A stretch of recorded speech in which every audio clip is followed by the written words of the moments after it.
Don't you guys like each other? Well, yeah, I'll sit down. I mean, if this isn't an advertisement for camp, if there's a junior high boy here, who wouldn't want to go to camp? That was a main draw for me to go to church camp. Christian Harbor Youth Camp. How many years have you guys gone? This is Isabel DeCray, this is Kiara Howard, and they are wonderful girls from our church family, and I asked them if they would share it, and they didn't even think about it. They just said, I'm all in. So we're excited. They love Christian Harbor Youth Camp, and tell us your grade or age, and what was your favorite thing about camp?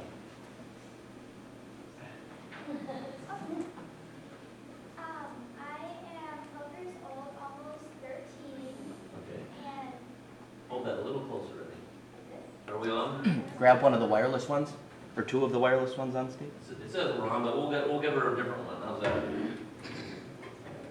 5. That work? So? We're messing you up. Okay, that's good. Start over. Okay. My name is Isabel, and I am 12 years old, almost 13. And last year was my first ever year going to any camp. And my favorite part of camp was just being able to be with my friends and being able to connect with God. And my greatest memory was becoming baptized.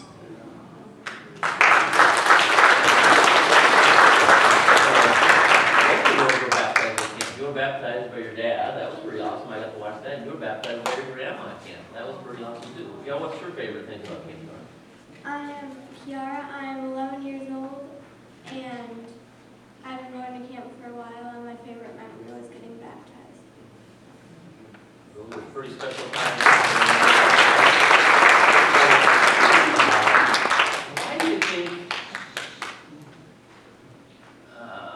Why do you think God seemed to speak clearly at camp? That's kind of a hard question, but you're smart girls.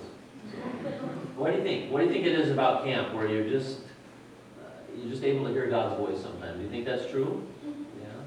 And is that just because you're away from the busyness of life sometimes and you just let God speak to you maybe?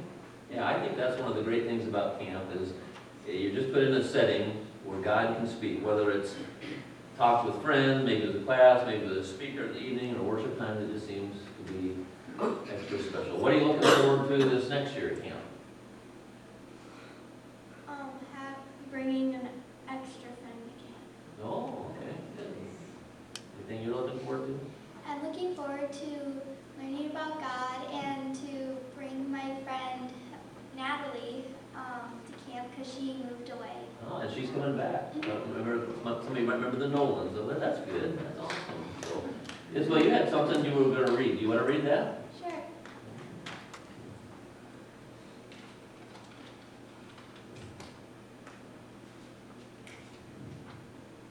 I was recently asked to come and talk about Christian Harbor Youth Camp. Christian Harbor Youth Camp is a wonderful Christian camp. Each year the camp has a special theme. This year is Secret Agent. Christian Harbor Youth Camp is also filled with fun activities. Some of the things that you can do there are mini golf, gaga ball, swimming, arts and crafts, chapel, and more. Christian Harbor Youth Camp is not just about Jesus. It's also a great place to get saved and baptized. For a long time, I really wanted to get baptized. And as soon as I found Christian Harbor Youth Camp, I knew that this was my opportunity. Because when I was younger, me and my family, we would move to multiple churches every year. And every time I'd always be asking, when can I get baptized? When can I get baptized? And as soon as I was at Christian Harbor Youth Camp and I saw 2 girls getting baptized, I knew God was saying, Isabel, this is your opportunity. And as soon as I found that out, as soon as I could ask Miss Brenda, who was the dean last year, I asked her about being baptized, and we talked for a while, and then we decided it was the right time. So then the next day I became baptized, and Christian Harbor has just been a big opportunity for me.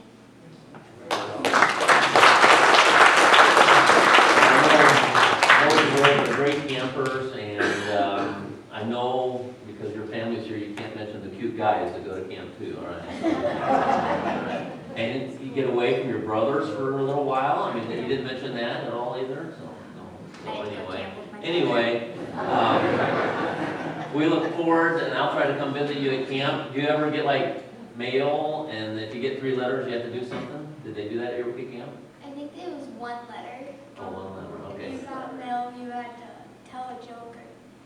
If they get 3 letters, they have to tell a joke, so maybe as a church, we should like, Anyway, it's pretty awesome to me that you guys both made life-changing decisions at camp, baptized by Dad, baptized by Grandma. We can see that Christian Harbor Youth Camp is just being used, and just pray for the camp. I guess we'll, next week we'll tell you a little bit more. We'll have Russ and Rebecca here, and maybe they can share a little bit more. But thank these girls. We'll do one more time.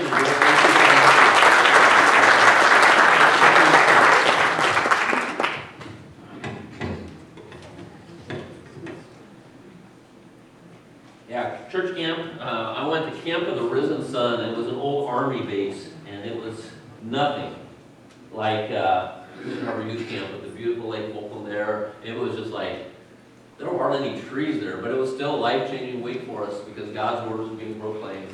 And so each month, we write a check to Christian Harbor. You guys have been doing that a long, long time. We've partnered with them a long time. This Friday night is a work night there. If you're free and want to come, give an hour or 2, you can have a meal out there, help clean up the grounds. It's just an opportunity for us as a church to tell the camp, you're important to us and we believe in what you're doing. And so continue to lift that up.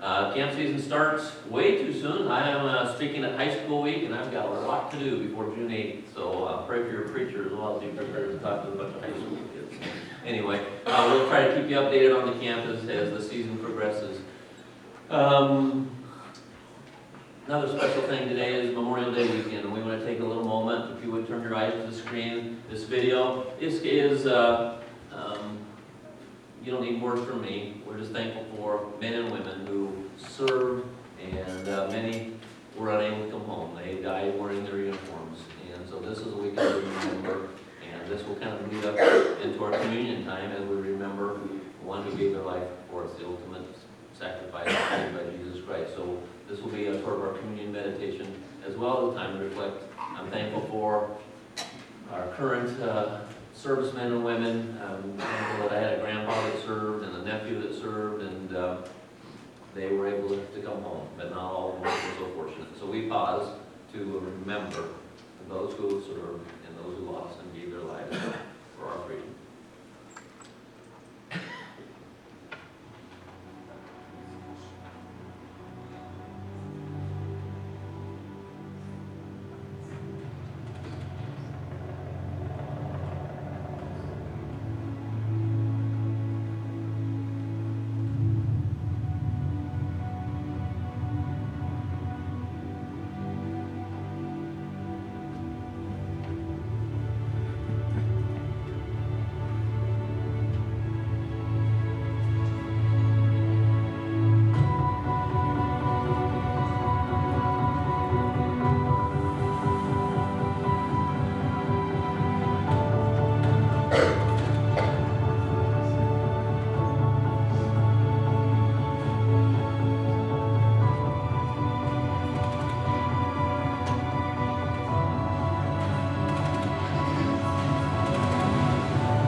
Thing to honor those who died in defense of our country, in defense of us, in wars far away. The imagination plays a trick. We see these soldiers in our mind as old and wise. We see them as something like the founding fathers, gray-haired. But most of them were boys when they died, and they gave up 2 lives, the one they were living and the one they would have lived. When they died, they gave up their chance to be husbands and fathers and grandfathers. They gave up their chance to be revered old men. They gave up everything for our country, for us. We owe them a debt we can never repay. All we can do is remember them, what they did, and why they had to be brave for us.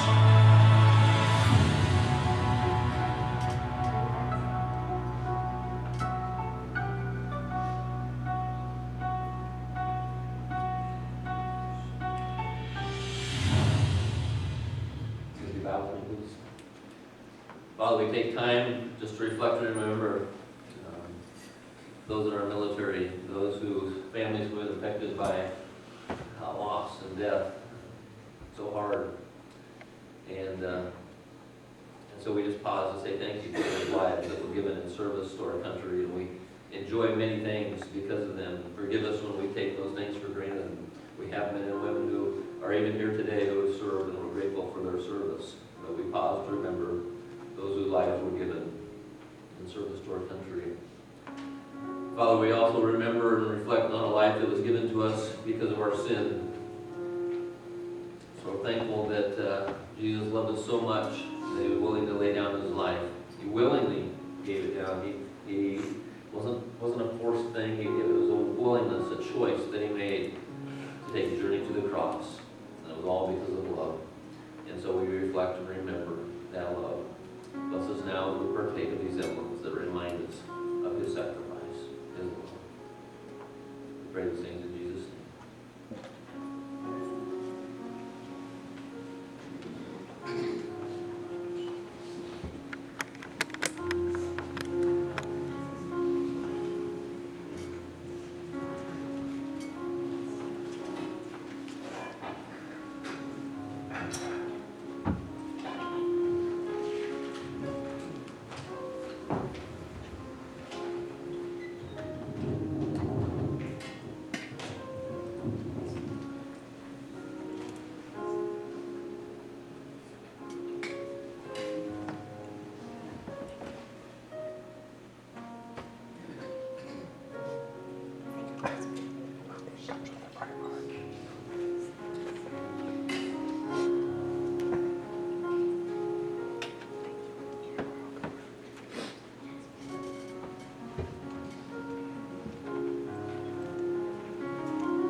probably not the appropriate place, but I have an announcement.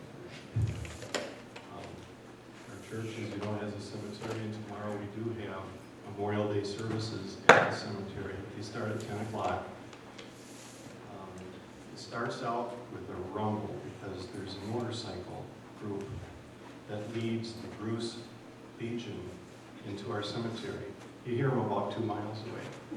But the Bruce American Legion has a color guard. They do a 21-gun salute, and then we have a 5 or 6 minute program.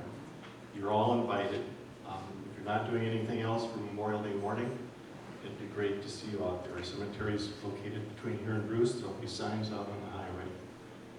So there's another Memorial Day service. But this time we're going to ask you to give of your tithes and offering. Please join me in prayer. Father, we thank you for the opportunity to support this church, the camp, and the Christian ministries of this community. You gave everything for us. And we have an opportunity to give something back. Sometimes it seems very little, and yet it's important. It's important in the finances of the church, but it's also important in our lives as Christians to give back. So we ask you to bless these gifts and bless those who give as we give our tithes and offering. Pray this in Jesus' name.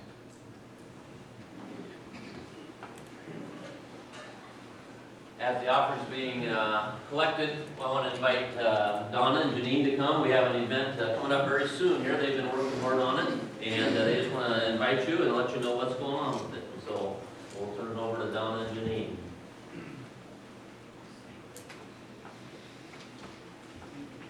Okay, in November 2017, I was looking on Amazon for some book that would bless 3 of my friends that were going through cancer. I found a book called Peace in the Face of Cancer, and I ordered 3 copies, and I gave one to Donna, one to Chris Farley, and one to Pam Waller. The ladies seemed to really enjoy them, and Donna thought they would make a good addition to the prayer shawls. So when we had our ladies retreat that spring, we ordered several as that was the mission moment. I looked at Lynn's website and found out that you could inquire about volume discounts since it seemed we were going through a lot of them. So I wrote her a letter and I thanked her for writing the book. And I actually have the email. And I told her, thank you so much for writing these books. I really wish you could come and talk with us about this project and the opportunity to encourage and give hope, even if it's a small dose, to those battling cancer. And I got a response, and she told me she was out of town. She'd be getting back to me. But she said, perhaps God will work it out for me to come to Wisconsin. And so here we are. Donna is just going to tell you how the rest is going on here. It was interesting back in 2017 when Janine gave me that book, because the author, Lynn Eve, is from Pennsylvania, or Lynn Ive. I say her name wrong all the time. I don't do it when she's here. But anyway, when she gave me the book, I looked at the author, Lynn Ive. Many of you here remember my husband, Lee. And when he was going through his cancer, and he got to the point that he couldn't come to church anymore, and he was more and more isolated because of his immune system, he started digging for something that could give him some reason. Why? Why was he going through this? And he found a book. It was called When God and Cancer Meet. And the author is Lynn Ive. And when Janine gave me that book, I said, Janine, that's the same author. And then Janine also found that Lynn had written another book called 50 Days of Hope. And like Janine said, she showed me this stuff. I had no idea what Lynn was writing or what had happened since she wrote that book. But it was time for our women's retreat, and we were looking for a mission moment. And our community has been hit so hard with cancer. And I know all too well that our medical world, certainly has blessed me. And my church family, you guys have walked with me through every step of the way with your prayers. And when I read that book, she gave me Peace in the Face of Cancer. And then we got 50 Days of Hope. I'm like, oh, it was like water to somebody so thirsty, cold, cold water. It was like helping them to remember that, yeah, you maybe are facing cancer, but God's there. He's there with you. And so we did. We ordered a bunch of these books, and I've had the honor of delivering some of our prayer shawls with this book and going to families that are scared. I've been able to talk to them as a cancer patient and as a spouse and as a daughter and as a sister of people that have had cancer. And Lynn's books and Lynn's encouragement are the perfect tool to share with somebody facing this disease. Lynn is going to be here. You know, when Dallas Home came, I thought, can God do anything? Who would ever believe it? What are the chances? What are the chances of having Lynn come from Pennsylvania to our church, to our community? It's just a God thing. As I've been to different hospitals the last few weeks, handing out this material, Marshville Clinic is one of our sponsors. All I ever hear is, it's a God thing, it's a God thing, it's a God thing. From the chaplains, from the nurses, from the oncologists. So next Saturday, June 8th, Lynn will be here in our church in the morning. And I just encourage you to take that morning and come. You couldn't be a more supportive church family. But Lynn has given me the outline of what she's going to be speaking on. And when I saw that outline, I was blown away. We're being blessed. And we're being given the opportunity to learn a little bit more about how we can better support those people that we love that are faced with this disease. And what we're going to learn is not only going to help people with cancer, but people with any kind of life struggle. So thank you. I love you. But pass the word. Back in the back, we do have some little cards talking about it. And designed by Sheena. Yes, thank you, Sheena. Oh, I'd be pinning that girl. But designed by Sheena, yes. But you might want to pass them out or just spread the word because this is a very unique opportunity. Thank you.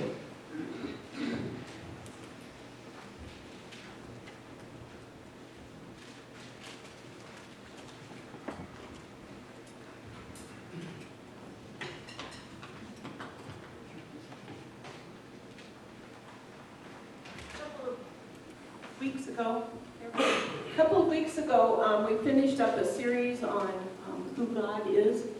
And so today we're starting a series on who we are. And so this next song that we're going to do talks a lot about that we are who God says we are. Not only are we salt and light, like we'll learn today, just a good reminder that we are who God says we are.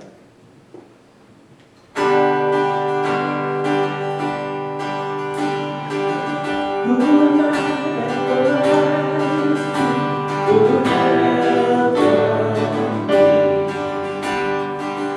I was lost, but He brought me in. Oh, His love for me. Oh, His love for me. Who the Son sets free. Oh, His free.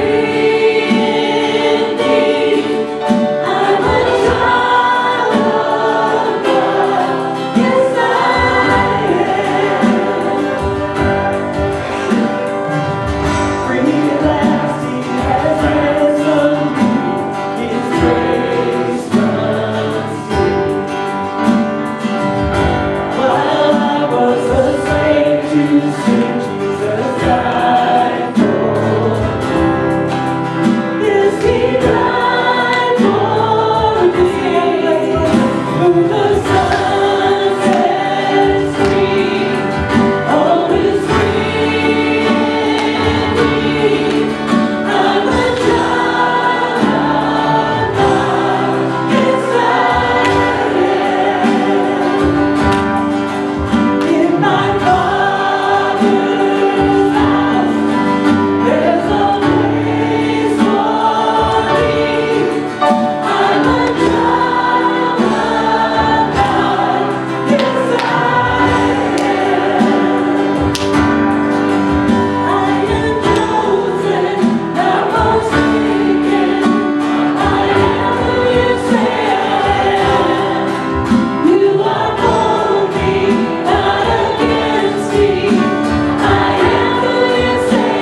King. Just a reminder today. Again, we have spent some time looking at who Jesus was. He said, I am the Good Shepherd. A few weeks ago we looked at that, which means you are sheep. He calls us sheep. So we kind of began that series looking at we are sheep. We don't. I'm not excited to be a sheep, to be honest. That just isn't macho enough. I want to be a leopard or something. But I'll take a sheep, and I probably demonstrate my sheepness and my stupidity at times. The sheep aren't the smartest, but we're sheep. But we looked at him being the resurrection and life, and he says, I am the way. And so we looked at what Jesus was. I am the vine. And so we know who he is, but who are we? And so this week, next week, we're going to look a little bit more at who we are. And today we talk about we're salt and light. The reality of life is that we're all different from each other. We're all different and unique. If you would take time to look around the room, you'd see that we have different ages. We have different sizes, some tall, some short. Some of you have curly hair, some of you have straight hair, some of you have brown hair, some of you have gray hair, some of you have... Never mind. Okay. Be nice. Be nice. We're all different. We're wired different. We have different personalities. We have different skill sets. Some can do this, some can do that. And together we make up the body of Christ. But here's who we are. Even in all our differences, here's who we are. We are salt and light. That's what he says. Salt and light. And we know what salt does. Salt just makes things taste better. Ever had unsalted popcorn? Boring. Can't even eat it. I mean, you have to wash it down with something. But add a little salt on it, wow, it changes everything. Or French fries. Have you ever had French fries? And sometimes or have you ever ate out and you ordered like green beans? Why you would order green beans out? I don't know why. But I like, and I love. That's my favorite. But if you, sometimes they don't taste so good if they've been like sitting around for a while at some restaurant and they bring you. What do? Pass the salt. Pass the salt, because they need some flavor, they need some help. You are the salt. You are salt. That's who you are. And the place where Jesus introduces us and says, you are salt and light, was up on a mountain. And a brilliant sermon, probably in my opinion, the best words ever spoken in the human race. The best words ever spoken, I think, came on the Sermon on the Mount. So much good stuff there. Matthew 5, you've heard me talk about it before. Matthew 5, 6, and 7. Takes you about 15, 18 minutes to read through it. You should be reading through that regularly. So good. Jesus raises the bar on life a little bit. He raises the standard. No longer is this the standard. He raises the bar, and you have to read it to find out what that is. But if you enjoy challenges, then you will like Matthew 5, 6, and 7. And even if you're here today and you don't consider yourself a follower of Jesus, and you don't understand this stuff we're singing about being a child of the King, I would still love to have you read Matthew 5, 6, and 7, because I think it will challenge you. And I think it'd be good for you. Who is salt and light? Not the president, not the vice president, not whoever owns this company or that company. It's not the celebrities that we see on the TV screen or the movie theaters. It's you and it's me, the salt of the earth, the light of the world. That's who we are. That's who you are. Matthew chapter 5, verses 13 through 16. You are the salt of the earth. But if salt has lost its taste, how shall its saltiness be restored? It is no longer good for anything except to be thrown at and trampled under people's feet. You are the light of the world. A city set on a hill cannot be hidden, nor do people light a lamp and put it under a basket, but on a stand, and it gives light to all in the house. In the same way, let your light shine before others, so that they may see your good works and give glory to your Father who is in heaven. You are the salt of the earth and the light of the world. But if you lose your saltiness, you're good for nothing. You're thrown out and trampled on. And I think that was a reference to sometimes if in the streets or at the temple, they would throw salt there if it was slippery. Salt that had lost its flavor. What exactly does it mean to be salt and light? What was Jesus communicating back then on this sermon to his disciples and to a crowd that had gathered? Nothing new here. You've probably heard it before. Salt was essential. It was a staple. You needed it. It was a necessity. William Barclay, a Bible scholar that writes, he says that Jews said that nothing was more important than sun and salt back then. Sun and salt was important. It was highly valued. And in those days, when Jesus spoke these words, it had a different flavor different meaning than what we read when we read the salt of the earth and light of the world. Salt kept things from decaying. Very useful. It was a preservative. It kept food from spoiling. We don't do that much anymore. We don't use salt to keep food from spoiling very much. Once in a while, maybe. We use a refrigerator.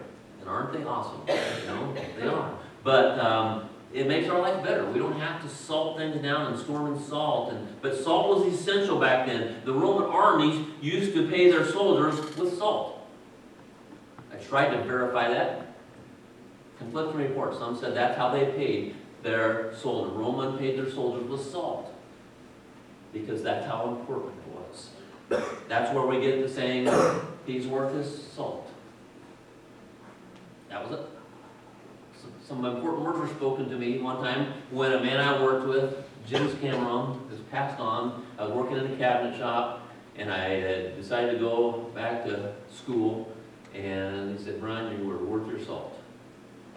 That's what I needed to hear. He said, you were worth it. That salt was important back then. Jesus was talking to imperfect people, sinful people, flawed people, and his disciples, and he's saying, you are it. You are the salt of the earth. You're the preservative I have down here. You make life better when you live out your purpose. You can preserve this world. You can keep it from spoiling. I think if Jesus were here today, he'd say, hey, listen to me. You're the hope. You are the only hope this world has. You are the only hope this world has. You are my salt. You're my representative. You are the hope of the world. Church, you are the hope of the world. You are salt and light. Help preserve. But add flavor. We talked about it. A lot of foods are just boring, tasteless. But what do? You add salt to make it better. In a few weeks, we're going to grill out. We're going to have a barbecue at the park. I'm pretty sure that Dave will have salt on some of his meat. Pressure's on. So, that's what you do. You add salt and it adds flavor. Christianity brings flavor to life. William Barclay said, men need to discover the lost radiance of the Christian faith. In a worried world, the Christian should be the only man who remains serene. In a depressed world, the Christian should be the only man who remains full of life. There should be a sheer sparkle about the Christian, but too often he dresses like a mourner at a funeral and talks of it like a specter at a feast or spirit. Where he is, if he is to be the salt of the earth, the Christian must be the diffuser of joy. Is that you? Are you dispersing joy? You're the salt of the earth. And in verse 14 it says, you are the light of the world. Again, that doesn't mean a lot to us. We come in and we flick the lights on and off as we want. And sometimes it's dark and sometimes it's light, depending on what you're trying to do. And at home, you can turn the light on without it. But boy, when the power goes out, all of a sudden we realize light's kind of important. Or if you get up in the middle of the night, luckily we don't have too many Legos on our floors anymore, but we all know what that feels like. Light is important. And it was important to them. It doesn't mean, it's so abundant to us. So it doesn't mean to us the same thing it meant when Jesus spoke these words, you are the light of the world. We're spoiled. We light up everything. I have a drill, a cordless drill, that has a light on it. And I thought when I got that, how stupid. No, it's pretty handy. It's pretty handy. Our cell phones have lights. We have lights at our fingertips. They didn't have that. It's easy today to have light. But back then it was much different. Back then you needed a torch. Remember when we talked about the parable of the 10 virgins? Give me oil in my lamp. They needed oil. They needed light. They needed to be able to see. And the only way they could do that was with a torch of some sort or a lamp of some sort. Light was a big deal. It wasn't light today. I have a friend who I went to high school with. He wasn't a Christian then, but he has quite a testimony. And right after high school, he graduated. He didn't get the basketball scholarship he thought he should have, and his knee wasn't working right, and so he just sort of hitchhiked. And he met a preacher, Reverend Peoples, from West Virginia. And Rustin gave his life to Jesus 40 years ago. Rustin was the most popular kid in school. Class of 400 and something. Everybody knew Rustin Seaman. Rustin comes back, gets his friends together who he used to spend the weekends drinking with. Shares Jesus. And he's still back in West Virginia doing God's work 40 years later. He worked for World Vision. He's done some amazing things. But he discovered the light. You know what he's doing now with light? He's creating battery-operated solar lights that he ships to Kenya so they can have light in the slums of Nairobi.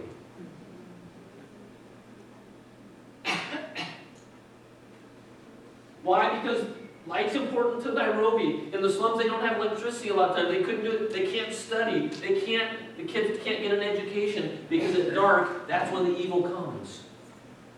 But when they have a light on, it dispels the darkness. They're able to study. They're able to, through their church, do a Bible study. Light is important. Light was important to them. It's important to us today. You are the salt of the earth. You are the light of the world.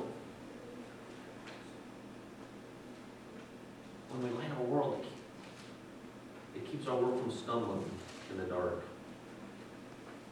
You are the salt of the earth, but if salt loses its taste, how shall saltiness be restored? It is no longer good for anything, but to be thrown out and trampled under people's feet. Apparently salt can lose its flavor. How does salt lose its flavor? Apparently it really can't unless it's contaminated. Salt becomes tasteless and useless when it becomes contaminated. What a shame when something useful becomes useless. Something valuable becomes useless. The hearers would have hated to hear that their salt had lost its saltiness. That would have been discouraging to them back then. They couldn't run to the market and get salt like that. It was valuable. It was highly valuable. And for it to go bad would have been a shame. Sometimes I'm afraid the salt in today's world is going bad. I think it's becoming clearer and clearer who's salt and light in our world. Every one of us wants to make a difference. I don't have any doubt about that. We don't want to get to the end of our days going, oh, it was a waste of time. We don't want to get there. We want to be salt. We want to be light. We don't want to be like we talked about last week, graduation, get to the end of our days and go, here, Jesus, look at all the pretty seashells I've collected on my retirement.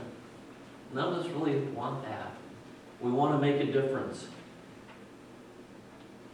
We want the joy of being used by God. We want to see the ministries that we partner with blossom, and so we give our tithes and offerings to those things. We invest in those things. We shine our light at work. I really believe that. So how do we best shine our light? How do we do that in Russell County? How do we do that right where we're at?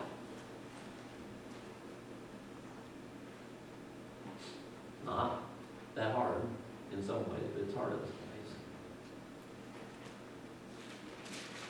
Make sure you're going to places where non-believers hang out. You will lose your light. You will lose your saltiness if all you ever do is church things. How do we be salt and light? We go to places where non-believers are living their lives.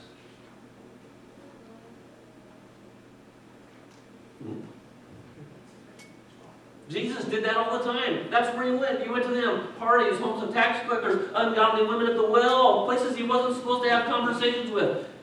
Religious leaders didn't like that.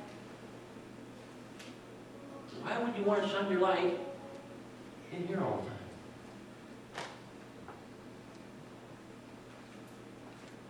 Why do you go where sinners go? Because they need the light. How do we hide our light? Never go where non-believers hang out. You can surround yourself. Your light won't even be seen in here with all the other shining lights in here. There'll just be one more light. If you just surround yourself with other Christian people and other believers, you're going to lose your saltiness. You're going to lose your light. So easy to do. Join this Bible study, do this thing, be on a church softball team, or whatever it might be. We get so churchy that we forget we're supposed to be salt and light. It's easy to hide our lights. I'll go to a Christian school, I'll go to a Bible college, all good things, things that I've done. Easy to get wrapped up in those things. I'm convinced the church doesn't grow today because we don't spend enough time with non-Christians.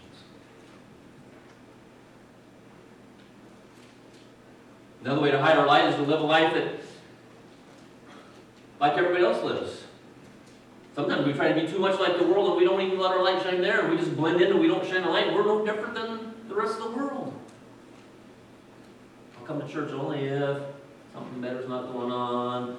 I don't want to read my Bible. I don't want to do those things. Sometimes we blend in so much we don't even shine our lights in those places. Let me ask you this. Have you ever surprised someone by the way you live your life? Have you ever surprised someone by the way you live? Why are you doing that as a parent? And they sort of go, oh, why would you do that? Well, because we try to raise our kids according to God's plan. That's why. Have you ever, has your life ever surprised anybody by the way you're living it? A friend at work?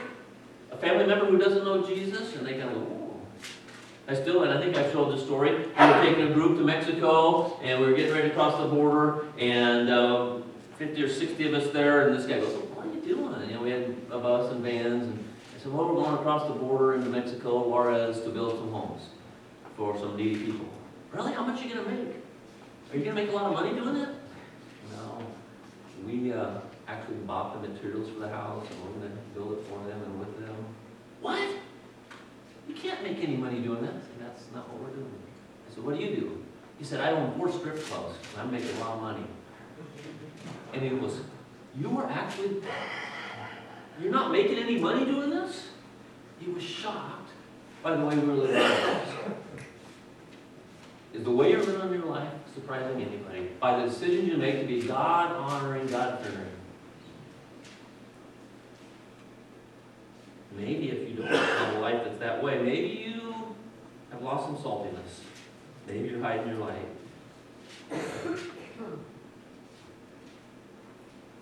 We need to be different.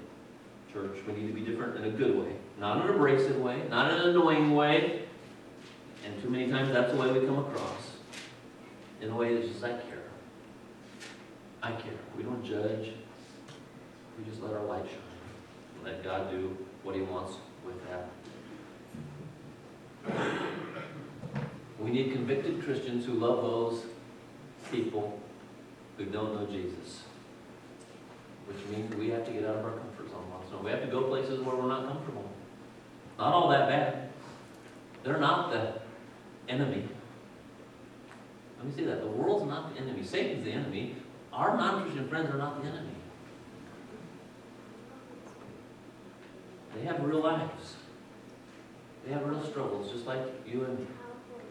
And sometimes they search. And sometimes they look hard on the outside. But it's not always that way.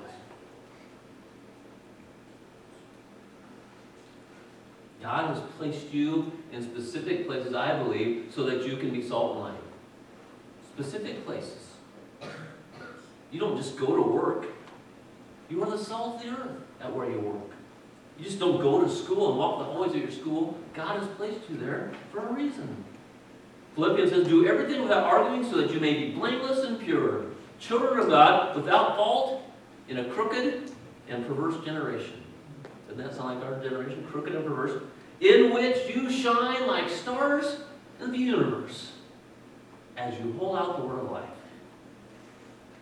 Let me read that again. Do everything without arguing so that you may be blameless and pure, children of God, that's who we are, child of God, without fault in a crooked and perverse generation. That's us.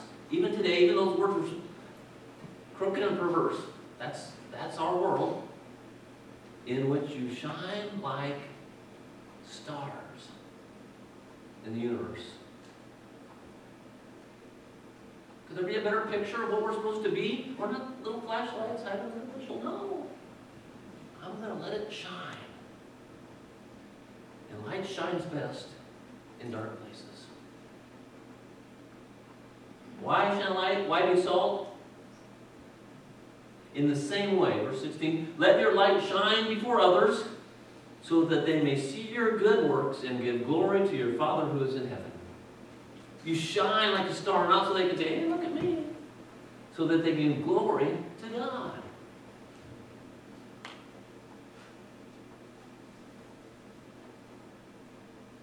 Here's your challenge for the week. Go beyond nice. Go beyond nice. Shine a light. Why?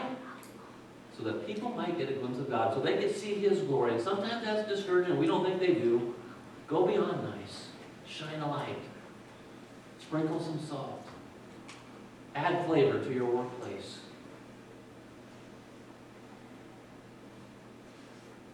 The goal is that God be glorified. First Church of Christ, don't forget who you are. You're sheep, but I think just as important or more important, you're salt. You're light. Shake and shine, baby. Let's go. Let's do it this week. This week, go beyond nice. Shake and shine.